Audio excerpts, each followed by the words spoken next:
Halloween so much, and I love the music that comes along with it. I'm thinking like the Michael Myers walk song, and you always feel like somebody's watching me from Haunted Mansion. Like, spooky season is my vibe, and I'm so ready to jump into all of my spooky playlist. So since I love spooky so much, I decided to let Spooky Spotify pick my reads this week. I found a spooky playlist, a Halloween playlist on Spotify with all sorts of great songs like Monster Mash, Thriller, Somebody's Watching Me, This Is Halloween, Ghostbusters, The Addams Family, like you name it, this playlist has it. And pretty much I'm just gonna randomize, find a song, and try to find a book that matches the vibes of the song that is playing. Unfortunately, because it's YouTube, I can't play the music on here, so I might sing it. Please don't unsubscribe. I'm gonna leave the playlist down in the description box so that you guys can see it and listen along as I pick the books. So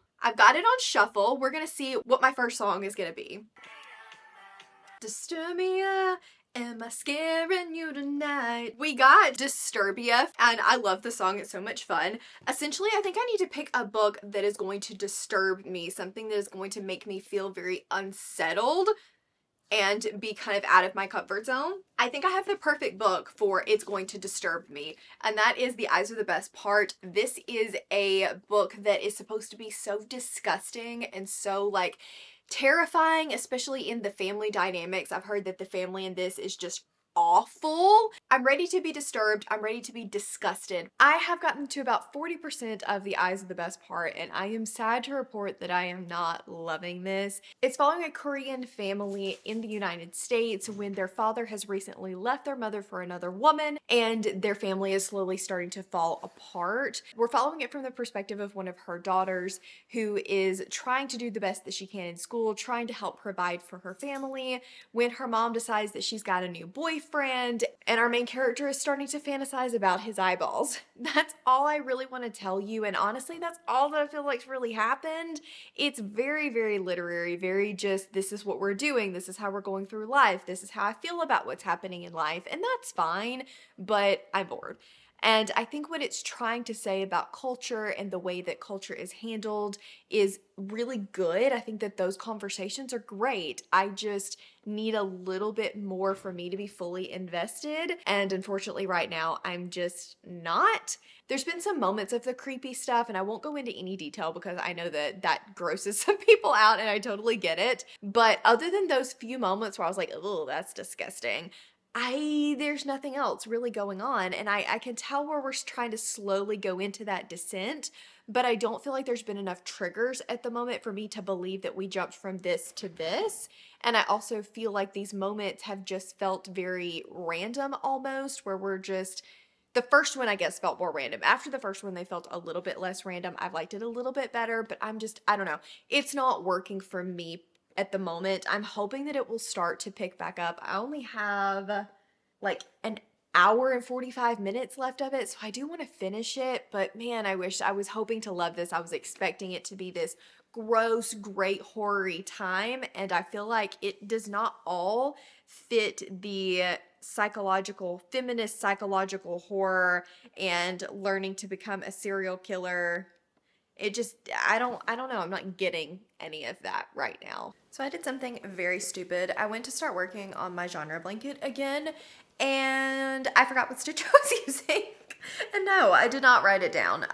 So I just spent the last like 20 minutes scouring the internet and looking at my internet history to see what types of stitches I Googled to figure out what the heck I was using. I did figure it out, and I'm going to say it here and then I'm going to write it down. It is the herringbone half double crochet. Because I was like, I swear it's a half double crochet, but this doesn't look right. It's because it's a herringbone half double crochet. So we figured it out. We got it. We're now rocking and rolling again on the genre blanket, but like, I cannot believe I did that.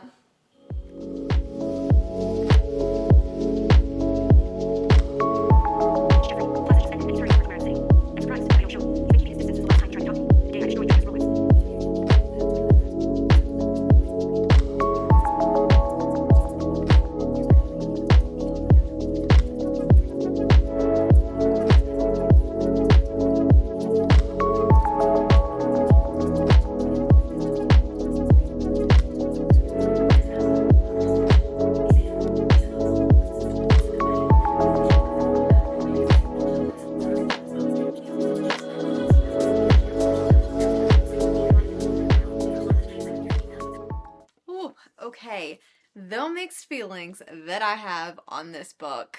I don't know what I'm going to rate this. I am going to put it down for the people that don't love the cover of this. I think it's great, but I can see why it would disturb some people. So I'm going to put it down. But oh, okay. I'm not really sure how I feel about this one. I really am not sure. I think that it does what it does extremely well. I think that the societal conversations and a lot of the like feminist conversations, the things that we were talking about in the undertones of this book were really, really well done.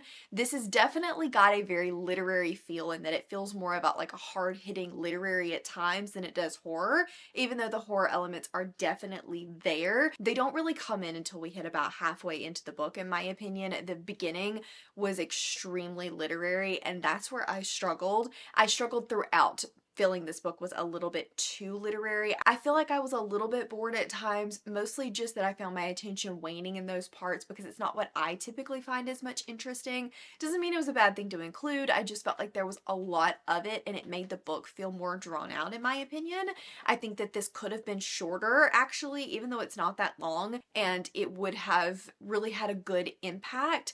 With that being said, with those critiques out of the way, there were some things in this book that it did extremely well. There were definitely moments where I was like, no thank you. I'm not going to go into detail, but like, no thank you. And I think that it did that descent really, really well. At first, I felt like it was almost too rushed, but then as we continued, I actually think it was paced extremely well. At the very end of this book, I thought that I was going to hate it. I was like, man, I don't think I like this ending. I'm going to have to sit on this, but I don't think I like it.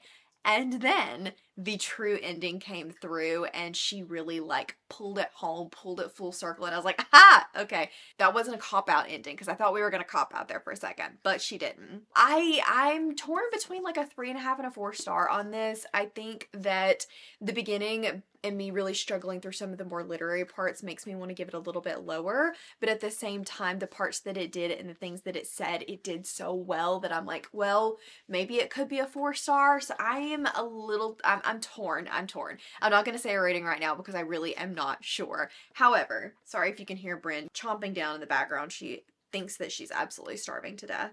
But now we need to pick our next book, and I'm so excited to see what Spooky Spotify is going to give me. So let's hit shuffle and see what we end up with. Ha! We got Ghostbusters. Who you gonna call? Ghostbusters! I love this song. It is such a Halloween song. So I wanted to get a book that kind of felt ghosty, but since we just did a horror, I actually wanted to lean more into like the romantasy vibes, and I was struggling a little bit finding a romantasy that dealt with ghosts because the only one that's like a true romantasy I feel like that I've read is Phantasma, which we read in last week's vlog. So I was like, okay, what is not really paranormal urban fantasy romance? What is more of like a romantasy? And I never did completely find one. However, I did go on to like the Goodreads page for Phantasma, scrolled all the way down to the bottom for the users also liked, and found Nocticadia by Carrie Lake. And when I opened up the synopsis for this, it talks about how the dead teach the living. It mentions that this Dracadia University that's off the coast of Maine is rumored to be haunted by the souls of the mental patients exiled there centuries before. What? Like, yes. So I think it will definitely fit the ghosty vibes. I've been hearing so many good things about Carrie Lake recently. I've seen so many people reading their books, and so I want to read it as well. However, this does sound like it's a little bit more gothic, dark romance than it is romantasy, but I think it's gonna work for me. I've actually started it and I got about 5 or 6% of the way in today, and I'm already getting horror vibes from this. I am like, okay, where are we going with this? We basically opened with our main character and her mother is very ill, very mentally ill, and she tries to drown her sister in the bathtub, and at the time of the drowning, our main character runs in there, tries to stop her, and then her mother dies. And she swears that her mother like died with creepy crawlies. I'm gonna leave it at that.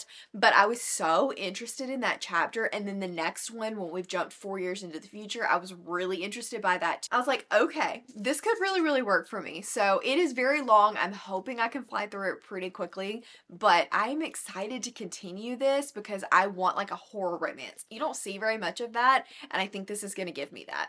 I am now 35% into Noctadia, I think is how you say this. And I was so into this book for the first like 10%. I was vibing so hard. It was giving gothic, it was giving horror, it was giving sci-fi, and I was into it. It was dark romance, and it was so good. I am finding it to be dragging a little bit. I think I already told you guys what this was about, but now that we've kind of gotten to the school, things have slowed down quite a lot. The romance is kind of kicking in, at least the tension is kicking in, and I don't dislike it. It's definitely giving me like hate to love kind of vibes, or at least hate to lust kind of vibes. And he's a jerk, so that works.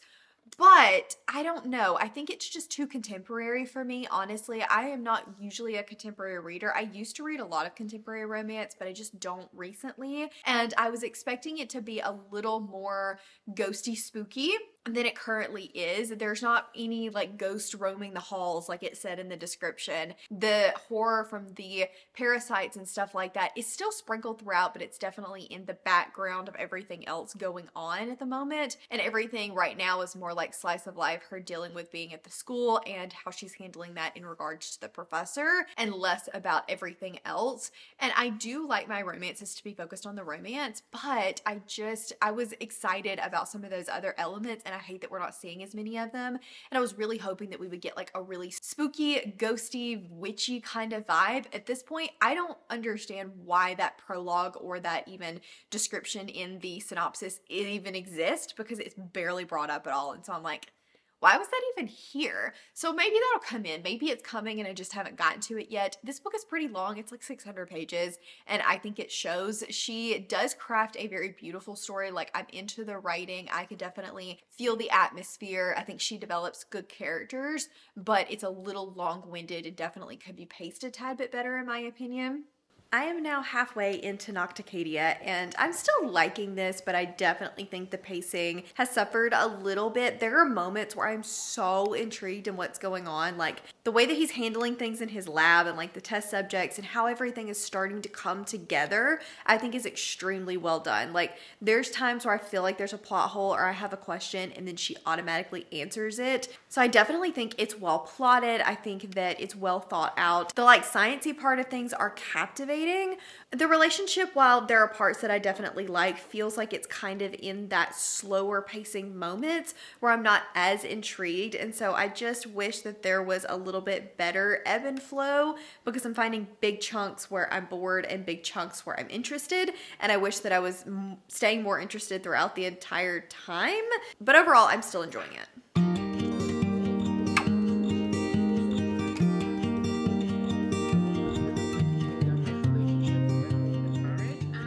I managed to finish Noctadia. I really liked the horror elements, the parasite, the science, some of the more like darker side of things. I thought that it was really well done. It was really well plotted. It clearly felt like she knew what she wanted to do with that book and how she was going to get from point A to point B.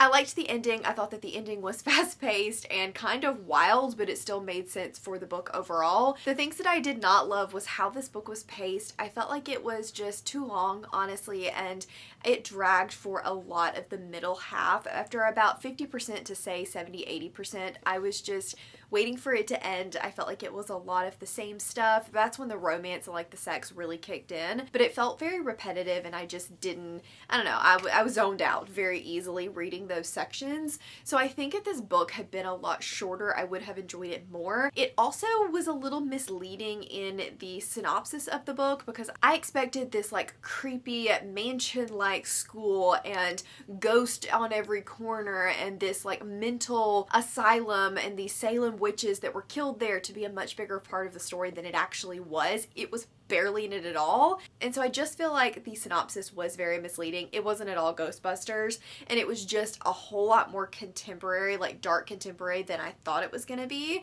It didn't feel quite as gothic either as I expected it to be, but the parasite elements I really enjoyed, and I thought that was extremely well done. So definitely things that I loved, things that I didn't love. I might try another book by her in the future. I've been told Anthema, I think is how you say that one, is probably not going to be for me, but she does have another one that's more like angels and demons that I might be interested in trying at some point, but I do think that she's going to be a little bit of a long-winded author for me. But let me go grab my phone and we are going to pull up Spooky Spotify, see what song it gives me next. Okay, phone has been acquired, and let's see what Spooky Spotify is going to give me next. They did the mash. They did the monster mash, the monster mash. It was a graveyard smash, the monster mash. This song is absolutely perfect for me because if you guys don't know, my Patreon is actually named the Monster Mash. So I feel like this song just had to come up. Spotify just knew it was perfect for me. For this one, I think I know what book I'm going to choose, but I've got to find it. So let me locate it. Hang on. Ah, there it is. Apparently it does not want to be read. I think I'm gonna go with the Wren in the Holly Library. This song is about all of the different monsters, and the synopsis of this one says, in a world where monsters are real, a thief should be careful who she steals from. I want to say this is like a Beauty and the Beast retelling, and it's a post-apocalyptic world where monsters have come into New York City and they are everywhere, and she like goes into some kind of library and gets stuck with some sort of monster. So I feel like that fits the song. Hopefully I did a little bit better picking this time than I did last time because Nocticadia was not at all ghost. I have the Fairy Loot edition, which is absolutely stunning, so I really hope that I like this. I've heard some pretty good things overall, and so I'm excited to dive in. It is far too dark to be headed to work this morning. That is my least favorite thing about fall. Although I love fall, I do not love the fact that it's still dark when I get up in the morning. But there is a beautiful sunrise. I'm headed to get coffee as usual because your girl is sleepy. So I'm gonna go to Mudslingers, obviously. It's gotta be Mudslingers. But there is one special that I haven't tried yet, the butter beer. I think it's the butter beer. It's like butterscotch and caramel, and I'm not sure if I'm gonna like it. I like butterscotch, but it's not like an all-time favorite. However, we must try them all. So I'm gonna go grab that, and then I'll actually give you guys a ranking of all the specials so far because why not?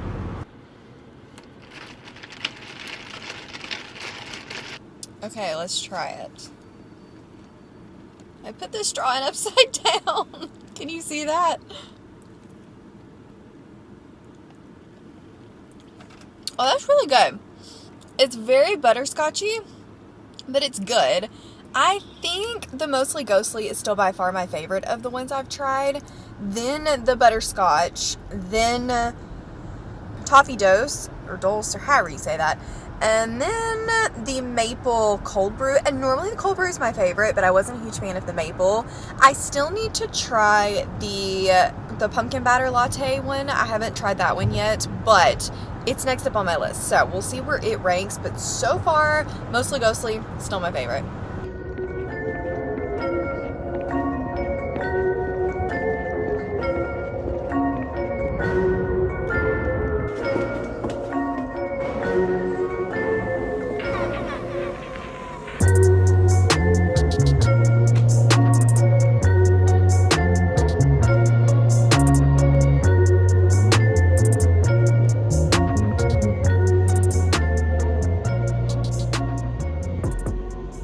To sound like a wicked witch of the West when I say this, but there are children out here, so hopefully you can hear me over them squealing. It's actually feeling like fall today for the first time in I don't know how long, and I'm so happy about it. It's like 68 degrees.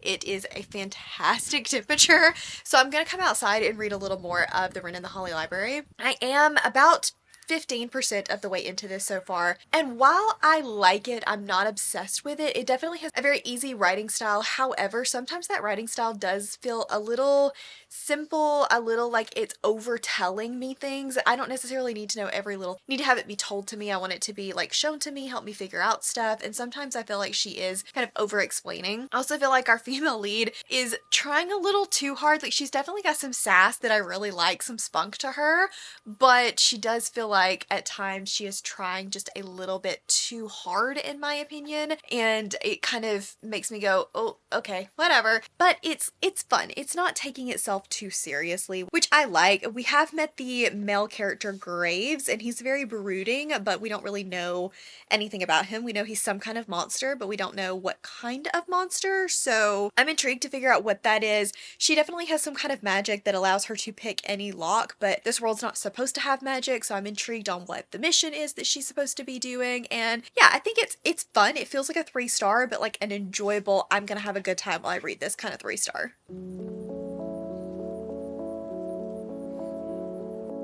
Look at this, it is finally a red leaf.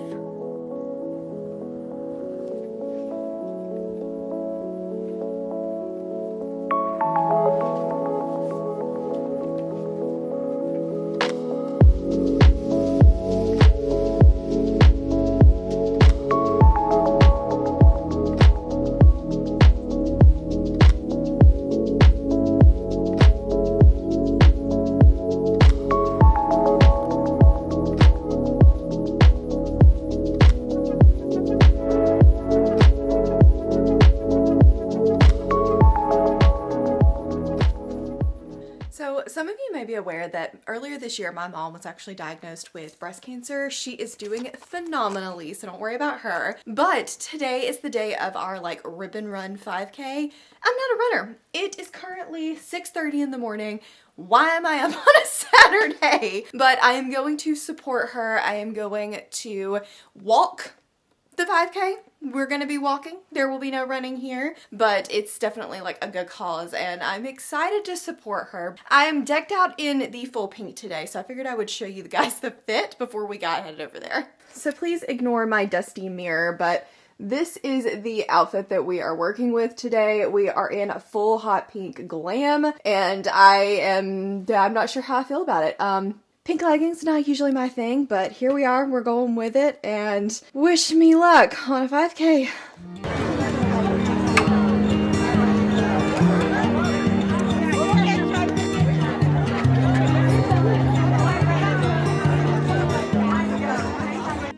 Pardon my cats having a time back here in the background, but we are now home from the race. It went really, really well. It was a great day. There were 6,500 people there, which is incredible. Like $400,000 raised for breast cancer awareness, so that is absolutely amazing. Just a reminder to get the tatas checked if you are so eligible. But on the way to and from, I listened to a little bit more of the Wren and the Holly Library, and I managed to get halfway through this, and I'm still enjoying it. This is a fun, easy to read time. I'm not super invested in it and I don't really know why. The pacing is a little slower, but I wouldn't say that it's dragging to me. The romance is generally fine, but I'm just not like sucked in, oh my gosh, swooning over them.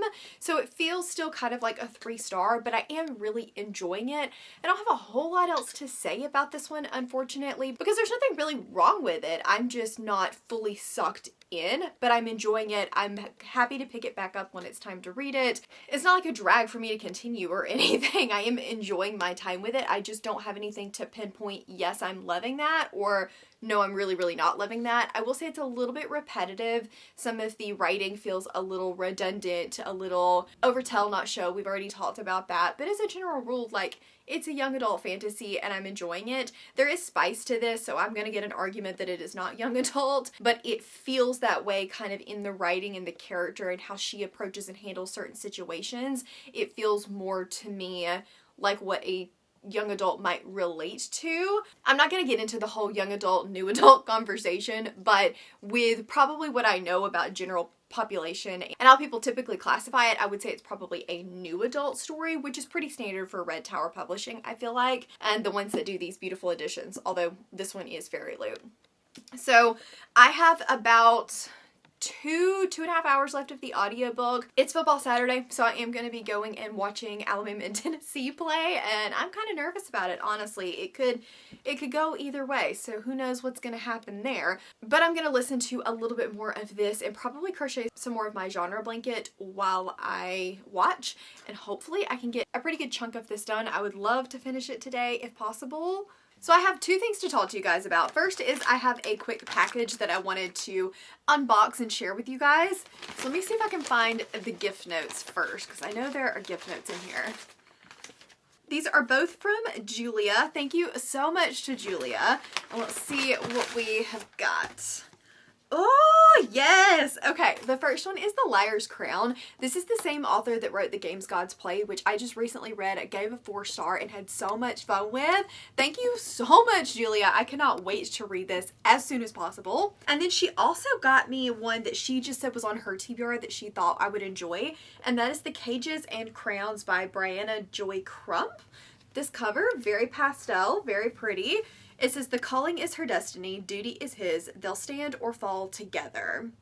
So I wonder if there's like another trial type aspect to this. I've never heard of this book before, but I will definitely be checking it out. So thank you so much to Julia for gifting both of these to me. And we also need to quickly go over my final thoughts of the Wren and the Holly library.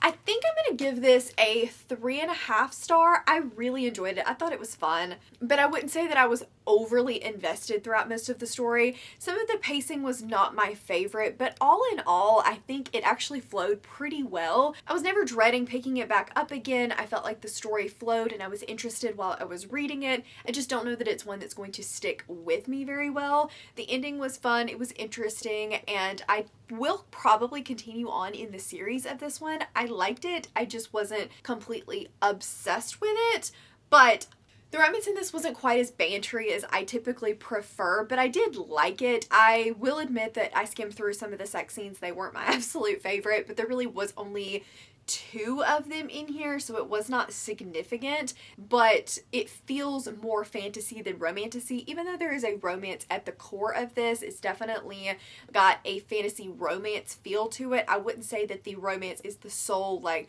plot and driver of this story. So I enjoyed it. I thought it was a good time, and like I said, I will probably be continuing on into the sequel. So that is a wrap. Also have this very cute, adorable bookmark from Cassidy, her Patreon. I think that Frank and Kitty is so cute. That is it. That is all for this vlog. Thank you guys so much for hanging out with me. I hope you enjoyed Spooky Spotify Chooses My Reads. I certainly had so much fun, and we may have to do another playlist in the future. Let me know if you guys would be interested in that, because this was a blast. If you just want to let me know that you were here and hanging out, leave me a music note, headphones, some kind of music related emoji. If you guys want to see more of my Halloween theme reading vlogs, you can check out where my black cat chose everything for me to read for a week. I will leave it up here on the screen. Wilder had a blast with all of the treats. Stay tuned for more reading vlogs coming very soon, and I will see you guys in the next one. Bye!